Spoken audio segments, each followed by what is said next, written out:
Student देखिए बहुत ही important topic है direction of deflection of magnetic needle. बहुत से स्टूडेंट को नहीं पता होता है कि किस तरह से जो कंपास नीडल होती है जिसमें एन और एस होता है वो किस तरह से डायरेक्शन को डिफाइन करता है।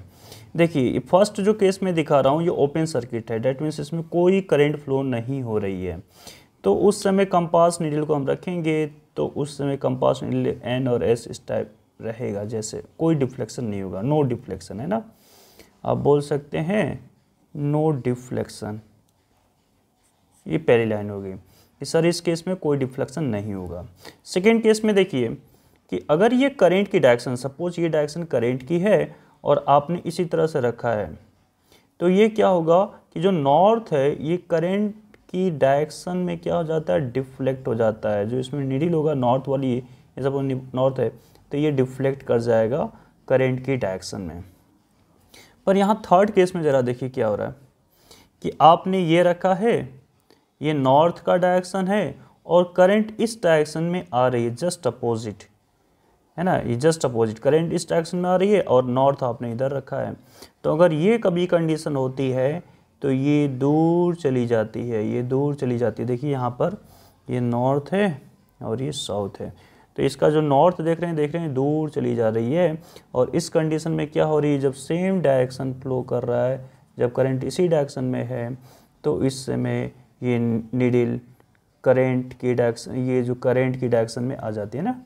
तो ये इस तरह से बहुत ही बेसिक और बहुत इंपॉर्टेंट था, बहुत से स्टूडेंट को नहीं पता होता। चलिए आप आगे के टॉपिक को बढ़ा लेते हैं, बहुत इंपॉर्टेंट क्लासेज आज की हैं। ओके आइए यहाँ पर magnetic field on the axis of a circular current carrying loop लिखना चाहिए था, चलिए ठीक है कोई इशू नहीं है। तो ये जो टॉपिक है बहुत से स्टूडेंट को अंडरस्टैंड नहीं होता है कि किस तरह से इस टॉपिक को हम करेंगे। तो देखिएगा आप अच्छी तरह से देखिएगा, आपको ये टॉपिक बिल्कुल क्लियर होने वाला है। आपको मैं कुछ चीज़ें दिखाने की कोशिश कर रहा हूँ। देखिए ये हमारे पास ओके ब्रेसलेट है, तो अब देखिए क्या करना क्या है इससे, इसमें करंट को पहले समझ लेते हैं। यहाँ पर देखिए हमने जो बनाया है इसी को मैं दिखा रहा हूँ, ठीक है। करंट सपोज ऐसे इसमें चल रहा है, ऐसे चल रहा है, ठीक है, करंट इसमें से, तो उसी को मैंने पेपर बनाया। पेपर तो बन नहीं पाएगा लेकिन हमने इसको इस तरह से बनाकर दिखाया है ना, डायग्राम को आप देखें। तो ये जो ऊपर वाला पोर्शन को चेक कर पा रहे हैं, सपोज इस पोर्शन को देखिए है ना, तो इस ऊपर वाले पोर्शन में क्या हो रहा है कि करंट की डायरेक्शन जो है आउटवर्ड है, बाहर की तरफ निकल रही है। और यहाँ पर अगर आप चेक करेंगे तो इनवर्ड हो जाएगी। मीन्स मैं इस वाले पोर्शन की बात कर रहा हूँ तो यहाँ पर करंट आउटवर्ड है, और इस वाले पोर्शन की बात कर रहा हूँ तो करंट इनवर्ड है, ठीक है ना। देखिए अंदर, पेपर के अंदर जा रही है और ये पेपर के बाहर आ रही है। करना कहाँ है, आपको एक्सिस पर करना है। तो इसका ये सेंटर है। अब सेंटर्स देखिए क्या कुछ बातें हो रही हैं। कुछ स्टूडेंट को तो पहले ये पता नहीं चलता है, हेडिंग को पहले सही से नहीं पढ़ते हैं। मैग्नेटिक फील्ड आपको निकालनी है एक्सिस पर किसी सर्कुलर करंट लूप, तो ये सर्कुलर करंट लूप होगा, उसका एक्सिस कहाँ होगा। सर ये जो सेंटर है, सेंटर से अगर हम कोई लाइन ड्रॉ करते हैं तो ये जो लाइन जो आप देख रहे हैं स्केच, यही इसका एक्सिस होगा। सेंटर पर जस्ट रखकर मैं इसको चेक कर रहा हूँ ना, सेंटर से रखकर इसको चेक कर रहा हूँ। तो अब क्या होगा, किस तरह से बातें निकल के आने वाली हैं, एक यहाँ से चेक करेंगे, एक नीचे से चेक करेंगे, अलग अलग कंपोनेंट सब जगह से चेक करेंगे, तो ये बहुत मुश्किल काम हो जाएगा कि सभी कंपोनेंट से हम अलग अलग चेक करें, तो ये तो बहुत ही टफ हो जाएगा। पर हम करेंगे उसको, देखिए कैसे मैं करूँगा, आप देखते जाइएगा, बहुत ईजिली अंडरस्टैंड हो जाएगा। पहले यहाँ की बातों को अंडरस्टैंड कर लेते हैं, कुछ बातों को, यहाँ की बातों को। यहाँ पर एक स्मॉल जैसे हम एनालिसिस करते हैं, ये देखिए थोड़ा सा मैं इधर कर आपको दिखा देता हूँ आपको। सपोज ये कोई वायर है, इसमें करंट फ्लो कर रही है, तो एक इसका छोटा सा हम पार्ट लेते हैं, छोटा सा एलिमेंट हम लेते हैं, करंट एलिमेंट इसको बोलते हैं आइडियल, और यहाँ से जिस पॉइंट पर हमको करना होता है उस पर चेक कर लेते हैं, ठीक है। अब ये इनसाइड होगा कि आउटसाइड होगा, बहुत सारी बातें यहाँ पर चेक करते थे। छोटे से हिस्से के लिए डीबी हम कर लेते थे। तो डीबी का मेरा जो फॉर्मूला बनता था, क्या बनता था, तो सर मुझे याद है μ0/4 π/I/dl sin θ/r²। ये देखिए बायवॉट सेवर्ट लॉ में पिछली क्लासेस में आपको डिफाइन कर रखा हूँ। ये फॉर्मूला आपको बिल्कुल याद होना चाहिए, अदरवाइज काम आपका नहीं हो पाएगा, ठीक है। चलिए अब इसको अंडरस्टैंड करना बहुत ज़रूरी है। यहाँ पर स्टूडेंट कंफ्यूज हो जाते हैं, यहीं पर समझना है, डायरेक्शन को समझना है। मैग्नेटिक फील्ड के यहाँ पर सर डायरेक्शन क्या बनेगी यहाँ पर, ओके। उस डायरेक्शन को आइए हम चेक करते हैं। तो देखिए ज़रा, ये देखिए ये आपका क्या है, तो यही वही कॉइल को मैं दिखा रहा हूँ, ठीक है, बार बार उसी कॉइल को मैं दिखा रहा हूँ आपको। अब डायरेक्शन देखिए कैसे करना होता है। करंट का जो है, अगर सर्कुलर करंट था तो मैं पिछली वीडियो में आपको डायरेक्शन सिखा रखा हूँ। करंट अगर इस डायरेक्शन में है तो इधर आप देख सकते हैं, ये देखिए करंट की ये जो डायरेक्शन है तो मैग्नेटिक फील्ड कुछ इस तरह से निकल रहा है। अगर यहाँ पर है तो मैग्नेटिक फील्ड कुछ इस डायरेक्शन में इस तरह से निकल रही है, ठीक है। तो किसी एक छोटे से पार्ट में वो किस तरह से निकलेगी, जैसे किसी छोटे से पार्ट में हमने ले लिया, ये छोटा सा वायर हमने लिया, ठीक है ना। अब इस छोटे से वायर में भूल जाइए कि पूरा है, ये कुछ भी नहीं है। सपोज ये नहीं है, ये बिल्कुल स्ट्रेट सीधा और एक छोटा सा हिस्सा है, ये छोटा वाला हिस्सा आपको दिख भी रहा होगा, ये छोटा सा हिस्सा है। तो इसके लिए करंट क्या होगा, सपोज ये डायरेक्शन करंट किधर है, ये छोटे वाले एलिमेंट को देखिए और सब पार्ट भूल जाइए, नहीं है, ये बिल्कुल कुछ नहीं है, ठीक है ना। अब आपको छोटा सा हिस्सा सिर्फ दिख रहा होगा, यस सर ये दिख रहा है। तो इसमें सपोज इधर करंट फ्लो कर रही है, आउटवर्ड निकल रही थी, इधर कर रही थी, तो डायरेक्शन क्या बनेगा। तो सर मुझे पता है, ये मैं राइट हैंड का यूज कर रहा हूँ, ओके, ये मेरा राइट हैंड है, आप चेक करते जाइएगा। सर मुझे पता है कि अगर यहाँ पर देखिए, अगर ये करंट इधर फ्लो कर रही है तो हम क्या करते थे, अपने थंब को लेके जाते थे और पाम रूल के अकॉर्डिंग बहुत सिंपल से दिखाई देता था। सर पाम नीचे की तरफ है, मतलब डायरेक्शन इधर इनसाइड होगा।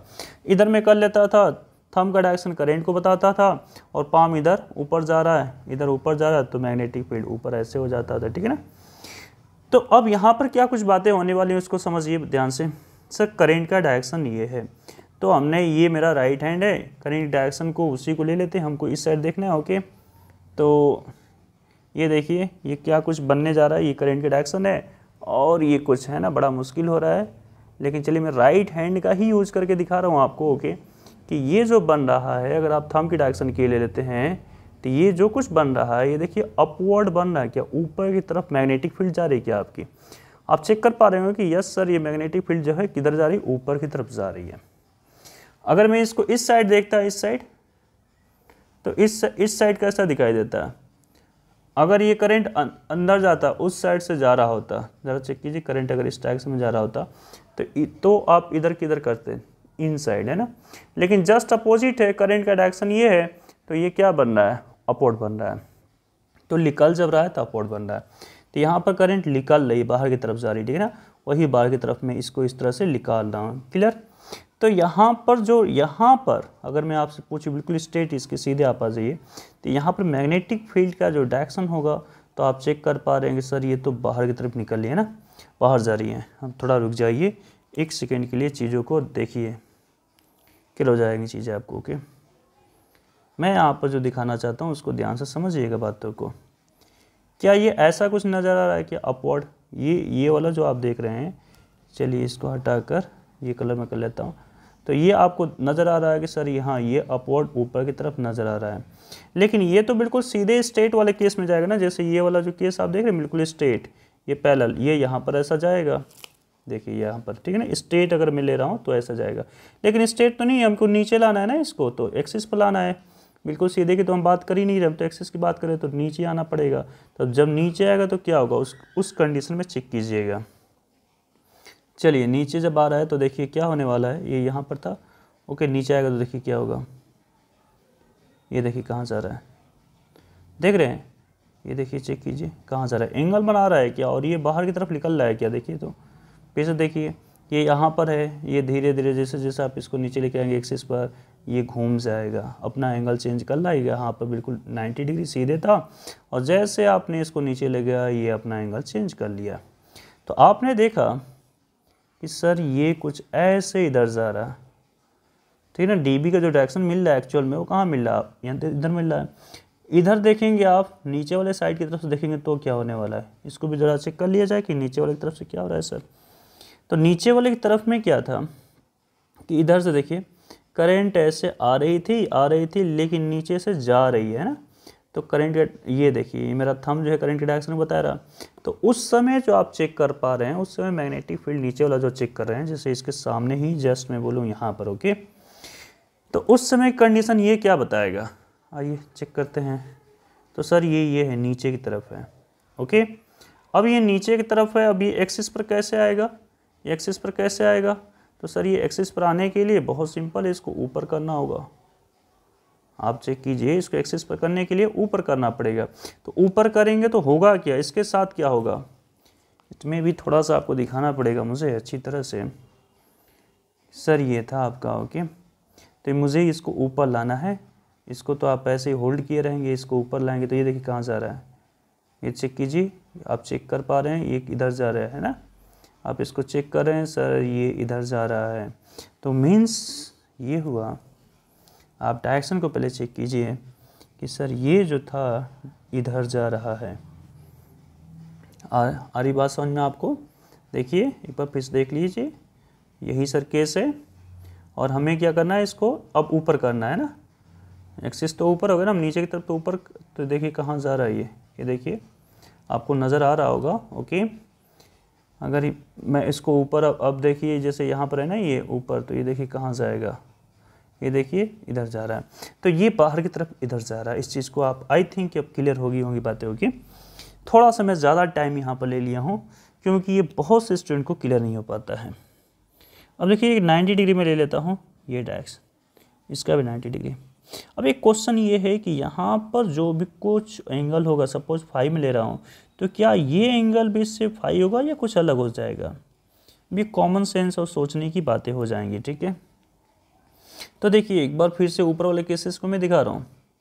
बिल्कुल ऐसे था, स्ट्रेट था आपका, और इसको आपने क्या किया है, स्ट्रेट को आपने नीचे किया है, तो नीचे किया कर रहे हैं तो ऐसे ही जा रहा है ना। तो जो एंगल मुड़ रहा है, जो एंगल हम यहाँ पर इसको टर्न कर रहे हैं, वही एंगल क्या इसे भी हम दे रहे हैं क्या? सेम एंगल, जो एंगल जितना एंगल आपने ऊपर से नीचे लेकर आ रहे हैं, वही एंगल तो ये भी नीचे ही जाएगा ना। सेम एंगल जाएगा या चेंज हो जाएगा एंगल? यहाँ से आप एंगल चेक कर सकते हैं, जो आप नीचे इसको जितना नीचे करेंगे वही ये इस साइड जाएगा क्या? किसी स्टूडेंट को क्लियर नहीं हो पा रही होंगी चीज़ें। देखिए ये पहले स्ट्रेट था ना, और ये ऐसे था, पेन को मैं दिखा रहा हूँ, पेन मेरा ऐसा था, ओके। चलिए ये वाला मैं ले लेता हूँ, ऐसा ये ऐसा था। अब मैं क्या बोल रहा हूँ कि ये इसको नीचे किया था, इस वाले पॉइंट को नीचे किया था, ऐसे नीचे किया था, तो मैं इस एंगल की बात कर रहा था, इस एंगल की बात। तो ये जब ये नीचे गया था तो जो पेन आपका ये ऊपर इधर था, अभी वो ऐसे चला गया था। चलिए ये लाइन क्लियर होगी। मैं बोल रहा हूँ कि जो एंगल ये बनाएगा थीटा, वही एंगल ये भी थीटा बनेगा, उससे चेंज नहीं होगा। देखिए ये एंगल और ये एंगल आपस में इक्वल हो जाएंगे, अल्टरनेट इंटीरियर। तो अगर आपने यहाँ से एंगल थीटा लिया, फाई लिया, तो ये भी फाई है ना, इसको फाई में ले रहा हूँ, तो ये भी फाई, तो ये भी फाई, तो ये भी क्या हो जाएगा, ये भी फाई। जो एंगल, जो कुछ एंगल होगा 30 डिग्री होगा, तो ये भी 30, तो ये भी 30। तो आई थिंक ये बातें आपको क्लियर हो गई होंगी कि हाँ सर ये एंगल, ये जो एंगल है वही एंगल ये भी बनेगा, ठीक है। फिर भी अगर कुछ बातें रह जाती हैं, आपको अंडरस्टैंड नहीं हो पाता है, तो आप मुझसे प्लीज़ कमेंट में पूछ लीजिएगा कि सर ये किस तरह से चीज़ें हो रही थी, उसको मैं और भी डिफाइन करने की कोशिश करूँगा, ओके। तो चलिए ये बातें आपको क्लियर हो गई कि सर ये भी 5 हो गया, ये भी 5 हो गया, एज इट इज़ यहाँ पर भी चीज़ें उसी तरह से चलेंगी, ठीक है। नीचे वाले लेने की नीड नहीं है। तो यहाँ पर देखिए ये डी बी है, तो डी बी का एक्चुअल डायरेक्शन ये आ रहा है, और इसका डायरेक्शन ये कंपोनेंट इसका ब्रेक कर लेते हैं। तो सर इसका 2 कंपोनेंट ब्रेक होगा। एक कंपोनेंट जो है, जो फाई के साथ लगा हुआ है, जब भी देखिए ऑलवेज एक चीज़ याद रखिएगा बिल्कुल, जब भी थीटा फाई कोई एंगल के साथ लगा होता है, तो यहाँ पर एच जो होता है वो एच कॉस थीटा हो जाता है, जो भी बी यहाँ पर आएगा। और ये परपेंडिकुलर वाला हिस्सा यहाँ पर जो बनता है वो क्या बन जाता है, एच साइन थीटा। जिसके साथ थीटा नहीं है वो साइन के साथ लग जाता है, जिसके साथ थीटा होता है वो कॉस के साथ जुड़ जाता है। तो इसका जो इस वाले कंपोनेंट का जो रिजल्ट आएगा वो क्या आएगा, तो सर यहाँ डी बी तो ठीक है, और यहाँ पर फाई लगा हुआ है, तो D B cos phi, D B cos phi. अब इस वाले कंपोनेंट का नाम बता दीजिए सर, फाई इसके साथ नहीं है, तो इसका नाम हो जाएगा D B sine phi. As it is sir इस वाले डी बी की अगर बात आप करेंगे, तो यहाँ पर भी फाई होगा, तो इस वाले का नाम क्या हो जाएगा, तो डी बी कॉस फाई, और इस वाले कंपोनेंट का नाम as it is D B sine phi.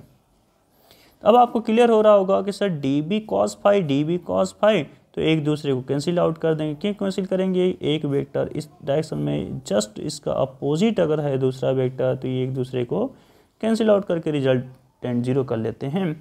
तो ये डी बी कॉस फाई और ये D B cos phi component आपस में कैंसिल कर लेंगे, सिर्फ और सिर्फ क्या बचेगा, डी बी साइन फाई बचेगा, डी बी साइन फाई।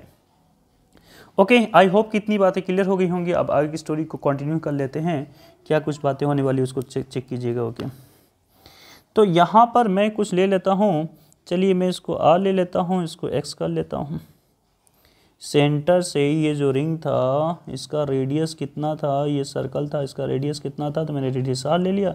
और यहाँ से यहाँ सेंटर से और जिस पॉइंट पर आप कैलकुलेट करने की बात करें इस पॉइंट पर, उस पॉइंट तक कितना है सर, एक्स है, तो एक्स हमने ले लिया। तो ये जो आएगा आप चेक कर रहे होंगे सर, ये आर है, ये एक्स है, तो ये हाइपोटेनस की वजह से क्या हो जाएगा, R square plus X square हो जाएगा, R square plus X square हो जाएगा। इतनी बात आपको क्लियर हो गई होगी। तो ये जो लाइन है R square plus X square हो जाएगी। ठीक है, आई थिंक इतनी बातें क्लियर हो गई होंगी। अब चलिए डी बी को कैलकुलेट करने की कोशिश करेंगे। डी बी लिखने के मेथड चेक कीजिएगा आप मेरा, बहुत अच्छी तरह से देखिएगा। म्यू नॉट अपॉन 4 पाई डी एल, देखिए वेक्टर क्वांटिटी लिखते हैं और आर को भी हम क्या लिखते हैं, आर यूनिट वेक्टर, और यहाँ पर क्या कर लेते थे, आर स्क्वायर। मैंने जानबूझ के ऐसे लिखा। इससे क्या बेनिफिट मिलेगा कि जो आपका डी एल है, जो आपका आर है, इन दोनों के बीच का एंगल मुझे चाहिए, मैं यही सिर्फ बताना चाहता हूँ। उसी को साइन थीटा में रखते हैं, वही साइन थीटा की इक्वल होता है, वही थीटा हमको पता करना था। ओके, तो सर ये डी एल तो मुझे पता है कि डी एल मेरा ये है और आर मेरा क्या, अब देखा आर एक्चुअल में जिस पॉइंट से आप चेक कर रहे हैं, मैग्नेटिक फील्ड को कैलकुलेट करने की कोशिश कर रहे हैं, उस पॉइंट को हम बोलते हैं यहाँ से यहाँ तक का आर है वो। ठीक है, तो सर ये हम इस कंपोनेंट से सिर्फ इस पॉइंट पर मैग्नेटिक फील्ड निकालना चाहते थे, तो इस कंपोनेंट से यहाँ का मैग्नेटिक फील्ड, तो ये अब आर कहलाएगा। तो इसका एंगल कितना होगा, अब देखिए, अब बात इंटरेस्टिंग है। तो ये मेरा था सर करंट का डायरेक्शन, और जो भी करंट का डायरेक्शन होता है वही डीएल का डायरेक्शन होता है, तो ये मेरा डीएल हो गया। ठीक है, अब चेक कर पा रहे हैं कि सर डीएल, तो ये मेरा इधर है। छोटा सा कंपोनेंट की मैं बात करूँगा यहाँ पर देखिए, मैं सीधा अगर रख रहा हूँ तो ये कितना जा रहा है, देखिए यहीं पर स्टूडेंट कंफ्यूज हो जाते हैं। बिल्कुल सीधे रख रहे हैं तो सर इन दोनों के बीच का एंगल तो 90 डिग्री जा रहा है। जैसे जैसे मैं टर्न करते जाऊँगा तो क्या एंगल चेंज हो जाए, क्या बात को समझिए, क्या मैं ऐसे चेंज करूँगा तो क्या एंगल चेंज होगा क्या, देखिए तो मैं नीचे कर लिया, एक्सिस पर कर लिया, तो क्या एंगल चेंज हो गया क्या, सर अभी भी ये 90 डिग्री ही बना रहा है। मैं एक्सिस को नीचे भी करूँ तो भी कितना डिग्री बनाएगा, ये और नीचे करूँ तो भी कोई फ़र्क पड़ने वाला नहीं है। ये किसी भी लाइन पर आप इसको घुमाते जाएं, इसके साथ लेते जाएं, तो ये हमेशा कितना डिग्री बनाएगा, सर ये एक्सिस पर देखिए नीचे आपको झुका हुआ, ओके आपको दिखना चाहिए सर ये नीचे झुका हुआ है, एक्सिस पर है, और फिर भी एंगल कितना बनना है इन दोनों के बीच में, 90 डिग्री। अगर आप बिल्कुल इसको सीधे रखते हैं, स्ट्रेट रखते हैं, अभी भी 90 डिग्री है इसके बीच में एंगल, और इसको झुका दिए, ऐसे नीचे कर दिए हैं, तो भी एंगल अभी भी कितना है, 90 है। तो अभी भी आप देख रहे हैं कि इसके और इसके बीच का एंगल 90 है। जो फॉर्मूला है अब उस पर थोड़ा सा हम फोकस करेंगे। ओके, देखिए मैं क्या लिख रहा हूँ। मैं पहले डी को फाइंड आउट कर लेना चाहता हूँ। डी मेरा एक बार अगर आ गया तो साइन फाई के साथ मल्टीप्लाई कर लेंगे, वो कंप्लीट कंपोनेंट को हम करके फाइंड आउट कर लेंगे। पहले आप डी को अंडरस्टैंड कर लीजिए, है ना। Mu naught upon 4 pi I D L, sine कितना लिखेंगे, तो सर अब तो साइन हमें पता हो गया, साइन 90 डिग्री आर स्क्वायर। तो यहाँ से जब भी कैलकुलेशन करेंगे तो सिंपल सा सॉल्यूशन निकल के आ जाएगा, mu naught I D L upon R square. लेकिन अब आर नहीं है, ज़रा समझिए, ये आर जो है ये तो मैंने इसके बिहेव पर डिफाइन कर दिया आर को। ये आर एक्चुअल में अब आर नहीं है यहाँ पर आर तो ये चीज़ें हैं, ठीक है। तो इसका जब स्क्वायर आप करेंगे तो स्क्वायर करेंगे तो क्या निकल के आएगा, तो सर ये स्क्वायर निकल के आएगा, तो ये स्क्वायर, ये रूट कैंसिल हो जाएगा, है ना। इसका R square plus X square का स्क्वायर आप होल स्क्वायर करेंगे तो ये कैंसिल कर देगा रूट को, तो ये सिर्फ रूट कैंसिल हो जाएगा। ये बातें अभी हमारे पास रहेंगी। ओके, माफ़ कीजिएगा, ये तो डी बी कितना हो जाए, mu naught upon 4 pi I D L R square plus X square. इतनी बात से आप एग्री कर रहे होंगे, हाँ ठीक सर इतनी बातें समझ में आई। लेकिन जो हम जिससे बात करें, देखिए बायोट-सेवर्ट लॉ सिर्फ छोटे छोटे कंपोनेंट को ही हम निकाल सकते हैं। यहाँ पर डीबी, बायोट-सेवर्ट लॉ ने डीबी को बताया था, छोटे से कंपोनेंट से, छोटे करेंट एलिमेंट से उन्होंने सिखाया था कि किस तरह से हम छोटे हिस्से पर से छोटे मैग्नेटिक फील्ड को कैलकुलेट डीबी को करेंगे। यहाँ पर छोटा सा पार्ट हमने लिया था और इससे इस पॉइंट पर, इस बीच वाले पॉइंट पर यहाँ पर हम कैलकुलेट कर रहे थे, इस वाले पॉइंट पर, ठीक है, इस वाले पॉइंट पर। लेकिन ये कंपोनेंट, ये कंपोनेंट, ये कंपोनेंट, सभी कंपोनेंट है ना, पूरे सर्कल के कंपोनेंट को हमको ऐड करना पड़ेगा। और ऐड करने का सिर्फ एक ही मेथड होता है, इंटीग्रेशन करना। यहाँ पर ऐड का जो सेंस आप पढ़ेंगे, समेशन का जो सेंस आप जानते हैं, वो इंटीग्रेशन होता है। क्योंकि यहाँ पर वेरिएबल की चीज़ें आने लग जाती हैं, इसलिए हम यहाँ पर इंटीग्रल का यूज करते हैं। तो अब यहाँ पर जो बातों को हम करेंगे, ऐड करेंगे, है ना, अलग अलग कंपोनेंट को। और किस component, D B cos phi वाला तो ऑलरेडी कट चुका है, जो बच रहा है वो डी बी साइन फाई वाला बच रहा है ना। तो नेट मैग्नेटिक फील्ड की मैं बात करूँगा तो सिर्फ बी में लिख देता हूँ कि नेट मैग्नेटिक फील्ड बी लिख रहा हूँ। और ये जो बनेगा ये क्लोज है डी बी साइन फाई। देखिए साइन फाई वाला बच रहा है ना, ये वाला तो आपस में कॉस और कॉस कैंसिल आउट हो चुके हैं, तो डी बी साइन फाई ये आपके पास बच रहा है। बस कुछ करना नहीं है, जस्ट वैल्यू रख के कैलकुलेशन कर लेना है, बात आपके पास आराम से चीज़ें हो जाएंगी। तो चलिए मैं आपको दिखाते जाता हूँ कि किस तरह से करना है सॉल्यूशन। ओके, आइए देखिए, b इक्वल मैं आपसे शेयर कर रहा हूँ कि सर ये dB तो हमारे पास ऑलरेडी था, कितना था, तो sir mu naught upon 4 pi आई, dl को आप रखेंगे।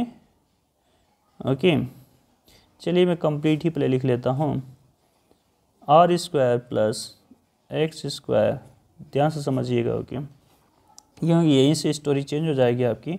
Mu naught upon 4 pi I D L R square plus X square, ये सब किसकी वैल्यू है, डी बी की वैल्यू है।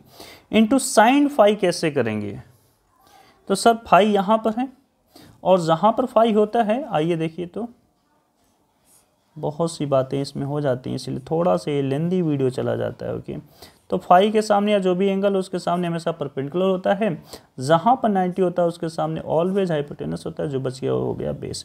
तो साइन का जो फॉर्मूला हम बचपन से जानते हैं, जो सीखे हैं, तो sine phi P upon H है ना, पंडित भोला प्रसाद हर हर भोले, पी अपॉन एच।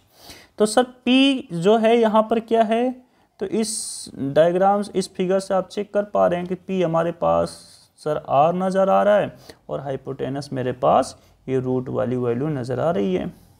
तो हम यहाँ पर बोलेंगे आर अपॉन रूट में क्या है, R square plus X square. ये बातें आपको क्लियर हो गई होंगी, आर अपॉन रूट में R square plus X square.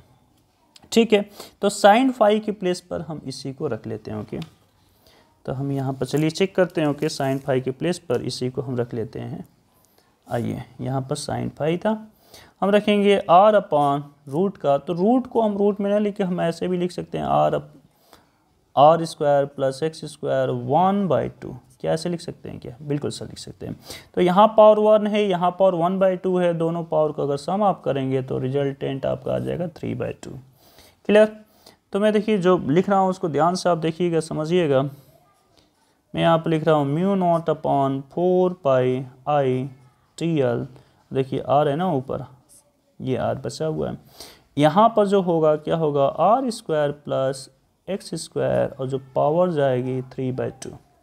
Power कितनी हो जाएगी सर, 3/2 हो जाएगी। ठीक है, तो सिर्फ और सिर्फ अब हमें जो करना है integration, mu naught upon 4 pi I R square plus X square, और इस पूरे की पावर था 3/2। ओके, और यहाँ पर जो बच रहा है वो क्या बच रहा है, डीएल बच रहा है। ओके, तो डीएल अब यहाँ पर क्या आएगा, तो मेरे पास सर एक सर्कल था, तो सर्कल को अगर सरकमफ्रेंस ही उसका होगा ना कंप्लीट, अगर कंप्लीट हम की बात करें तो उसका तो सरकमफ्रेंस होता है, और किसी सर्कल का सरकमफ्रेंस क्या होता है, 2 पाई आर। आर यहाँ पर चलिए रेडियस तो आर ही गिवन है ना, तो 2 पाई आर। तो डीएल को हम क्या रखेंगे, 2 पाई आर। बहुत आसान हो गया। ओके, तो इसकी जो वैल्यू आएगी यहाँ पर वो क्या निकल के आएगी 2πr। देखिए r एक पहले से ही बचा हुआ था मेरे पास, तो ये भी r और r स्क्वायर हो जाएगा। नीचे क्या बचेगा म्यू नॉट, पहले इसको लिख लेते हैं 4πr square plus X square और पूरे के ब्रैकेट में 3/2। तो यहाँ से r सॉल्यूशन करेंगे तो क्या हो जाएगा r स्क्वायर हो जाएगा। इस तरह से चाहे तो आप 2π को इससे कैंसिल भी कर सकते हैं, यहाँ पर सिर्फ 2 बचेगा। ओके, अदरवाइज आपको कैंसिल नहीं करना तो आप छोड़ भी सकते हैं और r को कंबाइन करेंगे तो r स्क्वायर बन जाएगा। तो ये मेरे पास एक्सिस का फार्मूला प्रूव हो गया कि किसी सर्कुलर कॉइल में, जैसे ये कॉइल है, इस कॉइल में करंट जब फ्लो कर रही है तो इसकी वजह से जो मैग्नेटिक फील्ड इसके एक्सिस इस पॉइंट पर हम निकाल लेते, इस पॉइंट पर जो निकाल लेते तो कितना आएगा, तो वो सर इतना आएगा। ठीक है, अब इसी को सेंटर बना देंगे, इसे बहुत सारी चीज़ें इसी पर करेंगे पर अभी क्लास में नहीं करेंगे, बहुत लेंथी वीडियो चला जाएगा। ओके, तो अगर आपको ये वीडियो अच्छा लगा, पसंद आया और अंडरस्टैंड हो गया तो प्लीज़ आप मुझे बताइएगा कि सर ये अंडरस्टेबल वीडियो है, समझ में आ चुका है। अदरवाइज़ मैं एक नेक्स्ट वीडियो बना दूंगा इसी पर। Thank you all.